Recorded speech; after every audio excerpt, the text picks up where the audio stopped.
ერთად მოვამზადოთ მძიმე და ნოტიო პასკები. გვჭირდება 1 ლიტრი თბილი რძე, 4 სუფრისკოვზე საფუარი, 1 სუფრისკოვზე შაქარი, ავორი. დავამატოთ ქვილი, რომ იყოს ცოტა სქელი მასა და დაველოდოთ მის აფუებას. 10 ცალი კვერცხი გავტეხოთ. დავამატოთ 1,5 კილო შაქარი და გავთქვიფოთ კარგად. აფუებულ მასას დავამატოთ გოგლი-მოგლის მასა, ავურიოთ 400 გრამი არაჟა, 400 გრამი მაწვა, ავურიოთ. გავადნოთ 400 გრამი კარაქი და ავურიოთ მასში. დაგვჭირდება 2,5 კილო ან 3 კილო ფქვილი და მოვზილოთ რბილი ცომი. დავამატოთ 300 გრამი ქიშმი, 300 გრამი ცუკატა.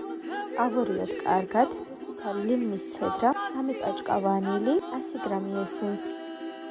მოვზილოთ კარგად ცომი. დავამატოთ 100 გრამი ზეთი. გადავზულოთ და დავუმბლოდოთ მის აფუებს. აფუების შემდეგ მოვზილოთ ზეთიანი ხელით ყვავისა და დავაყრუნოთ. აფუების შემდეგ გადავიტანოთ ფორმებში. გამოვაცხოთ 180 გრადუსზე. მალე გაგიზიარებთ ესენციის და გლაზურის რეცეპტს.